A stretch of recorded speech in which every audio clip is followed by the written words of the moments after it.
दे रहा है। जी राजीव जी बिल्कुल सही कह रहे हैं। इस बात को ऐसा भी कहा जा सकता है कि देश आज बदलने की जरूरत महसूस करने लगा है। देखिए, अभी विपक्षी एकता की बात हो रही थी, कश्मीर पर भी हम आएंगे बताएंगे, लेकिन अभी विपक्षी एकता की बात हो रही थी और उसकी जरूरत कितनी है और क्यों है, ये अभी हाल ही में हमने दिल्ली में देखा कि यहाँ एमसीडी के चुनाव हो गए। एक पार्टी आम आदमी पार्टी को बहुमत मिल गया और बीजेपी वहां बहुमत से पीछे रह गई। उसके बाद नोटिफिकेशन इशू हो जाना चाहिए था, आम आदमी पार्टी को यहां एमसीडी बना लेना चाहिए थी, लेकिन अभी देखा कि शपथ ग्रहण भी नहीं हो पाया। इतना विवाद पैदा कर दिया और बीजेपी ने साफ कहा कि हम मेयर का और उप मेयर का चुनाव लड़ेंगे। अरे भाई, आप हार गए हो, आपके सीटें कम आई हैं, एक पार्टी आम आदमी पार्टी की ज्यादा आई है, जनता ने उसे मैंडेट दिया है तो उसे बन जाने दीजिए। लेकिन नहीं, हर जगह सरकार हम ही बनाएंगे। ये लोकतंत्र के ऊपर एक बहुत बड़ा हमला है। तो आज आम आदमी पार्टी के पास समझ में आ रही है, वो अभी बोल नहीं रहे क्योंकि उन्हें लगता है कि दिल्ली में उन्होंने कांग्रेस को हटा के अपनी जगह बनाई है और कांग्रेस या अन्य किसी विपक्षी दल का अगर वो सहयोग लेते हैं तो उन्हें लगता है कि उनकी जमीन खिसक जाएगी। लेकिन ये उनकी गलत सोच है, ये धारणा उनकी सही नहीं है। अगर कांग्रेस कमजोर हो गई तो आम आदमी पार्टी भी बचेगी नहीं। कांग्रेस बड़ी पार्टी है, अगर बड़ी पार्टी को बीजेपी ने हटा दिया, उसको हटा दिया, तो बाकी कौन बचेगा फिर?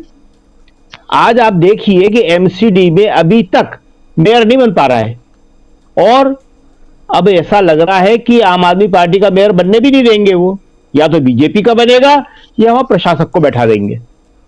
तो ये लोकतंत्र के ऊपर, जनता के द्वारा चुने गए लोगों के ऊपर कितना बड़ा हमला है। तो इसी को समझ के शरद पवार जी आज इस बात को बोल रहे हैं। महाराष्ट्र के अंदर जिस तरह से शिवसेना के अंदर फूट डलवाई गई, एक सरकार को हटाया गया और दूसरी सरकार बनाई गई, तो क्या शरद पवार और दूसरे जितने भी विपक्ष के नेता इसको समझ नहीं रहे कि वो चाहे जितनी मेहनत कर लें? राहुल गांधी ने बोला था कि हमने इतनी मेहनत करी, हम सरकार लाए मध्य प्रदेश में, उन्होंने 20-20 करोड़ रुपए में खरीद लिया। कहने लगे हमारी मेहनत करने में कमी नहीं है, जनता के वोट देने में कमी नहीं है। लेकिन उसके बाद आप बताइए, जनता से पूछ रहे थे वो, पत्रकारों से पूछ रहे थे वो, आप बताइए कि इसे कैसे बचाया जा सकता है? तो इसे तभी बचाया जा सकता है जब सारा विपक्ष एक हो, और उसके लिए आम आदमी पार्टी, तृणमूल कांग्रेस, अखिलेश यादव, इन सबको सोचना पड़ेगा। अगर कोई भी इस खुशफहमी में है कि वो बच जाएगा और कांग्रेस की जगह वो खा जाएगा, कांग्रेस खत्म हो जाएगी और वो बीजेपी से अकेली लड़ लेगा, तो वो बहुत बड़े गलतफहमी में है। ऐसा नहीं होने वाला है। इसलिए आज विपक्षी एकता की सबसे ज्यादा जरूरत है। और जैसा कि आप पहले कह रहे थे कि इसके लिए कांग्रेस धुरी बनेगी, और कांग्रेस के लिए धुरी बन रही है। क्यों बन रही है? क्योंकि सबको ये बात दिख रही है कि एक आदमी इतनी बड़ी यात्रा कर रहा है, और यात्रा ठीक है, लेकिन उसका जो नतीजा निकल रहा है, जनता सामने आ रही है, ये दृश्य क्या पहले कभी किसी ने देखे थे?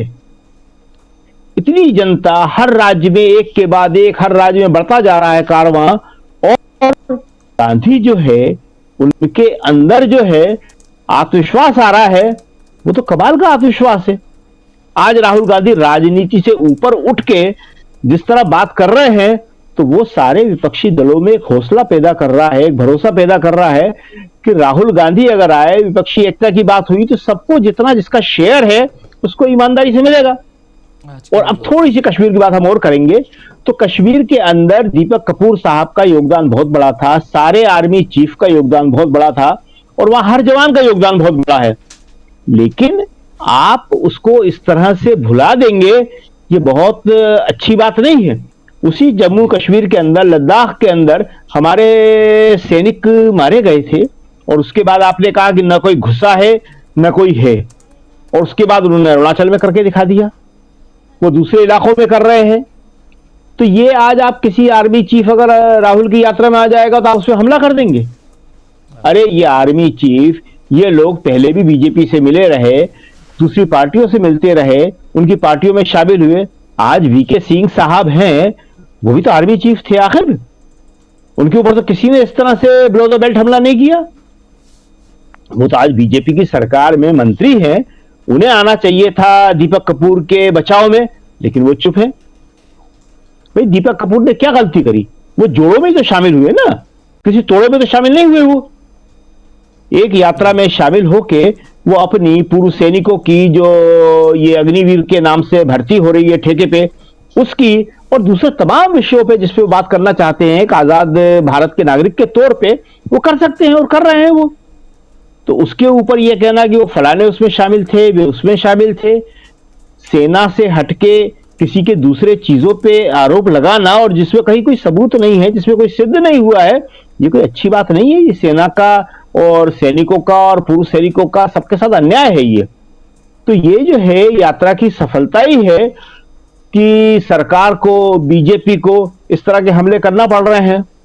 अगर यात्रा सफल नहीं होती तो क्या जरूरत थी इस पर ध्यान देने की कि ये जो चित्र वायरल किए जा रहे हैं और ये जो नकली फोटो बनाए जा रहे हैं कि राहुल की चाय के ग्लास को शराब का ग्लास बताया जा रहा है, उनके आधा अधूरे क्लिपिंग काट के पेश किए जा रहे हैं। तो ये सारी की सारी यात्रा की सफलता है। और ये जो आपने लिखा है बहुत अच्छा लिखा है कि कितना बदल गया है देश। देश बहुत बदल गया है क्योंकि देश एक धुंध में था, देश एक डर में था। राहुल ने उस डर को खत्म कर दिया है, लोगों में हौसला आया है और यही सबसे बड़ी बात है। राहुल ने जो कहा बहुत अच्छी बात कही कि ये मेरा मंत्र नहीं है, ये शिवजी का मंत्र है, डरो मत। और शिवजी के बाद ये गांधी जी ने भी ठीक यही सेंटेंस कहा था कि डरो मत। और उसके बाद राहुल कह रहे हैं अंग्रेजों के खिलाफ लड़ाई कोई आसान थी। गांधी जी की हिम्मत थी, गांधी जी के सिद्धांत थे और गांधी जी के पास वो एक विजन था कि उन्होंने पूरे हिंदुस्तान को एक कर दिया। डरो मत, सबका डर निकल गया, लोग सड़कों पे आ गए। तो ये डरो मत एक बहुत बड़ी चीज है और हिंदुस्तान जो है कभी किसी से डरा नहीं है। अमेरिका तक को इंदिरा गांधी आंखें दिखा देती थी और अमेरिका डर जाता था। इंदिरा गांधी कहती थी कि 7वां नहीं अपना 8वां बेड़ा ही पहुंचा दो। अगर बांग्लादेश के लोग तकलीफ में हैं, उन दिनों पूर्वी बंगाल कहलाता था वो, और उन्हें मदद की जरूरत है और पाकिस्तान पे अत्याचार कर रहा है, तो भारत पड़ोसी होने के नाते ये नहीं देख सकता। तो यही हौसला, यही हिम्मत आज भारत में चाहिए। चीन के मामले में भी राहुल ने साफ कहा कि ये बर्दाश्त के बाहर की बात है कि चीन हमारे इलाके में घुसता चला आ रहा है, उसको विवाद बुला दिया। राहुल को कहना पड़ा, राहुल ने बताया कि मैं भाई सेना के खिलाफ नहीं बोल रहा हूं, मैं सरकार के खिलाफ बोल रहा हूं। अरे सेना के खिलाफ तो कोई बोलता ही नहीं है, सेना के खिलाफ बोलने का कोई सवाल ही पैदा नहीं होता है। और सेना के खिलाफ अगर किसी ने बोला तो ये गोदी मीडिया वालों ने बोला, इनके एंकरों ने। उस टाइम उन्हें इतना भी ध्यान नहीं रहा कि वो सरकार को बचाने के लिए एक एंकर ने अपने टीवी शो में साफ साफ बोला कि इसमें सरकार की गलती नहीं है साहब, चीनी सैनिक घुसे आए तो ये तो सेना का काम है उन्हें रोकना। अरे भाई ये आप क्या बोल रहे हो? सेना पे आरोप लगा रहे हो आप सीधे सीधे। नीतियां सरकार बनाती है, सरकार आदेश देती है, सेना उसके अनुरूप काम करती है। लोकतंत्र में इसी तरह काम चलता है। अगर कोई घुसे आया तो सेना की गलती है और आपने एयर स्ट्राइक कर दिया तो वो आपकी सरकार की सफलता है, वो सेना की सफलता नहीं बताएंगे आप। बांग्लादेश का युद्ध जीता तो आप उसको कहते हैं वो सेना की सफलता है, उसको सरकार की सफलता नहीं बताएंगे। आपकी एयर स्ट्राइक जो है वो आप कहते हैं कि नहीं नहीं नहीं ये हमारी है, इसमें सेना का कुछ नहीं है।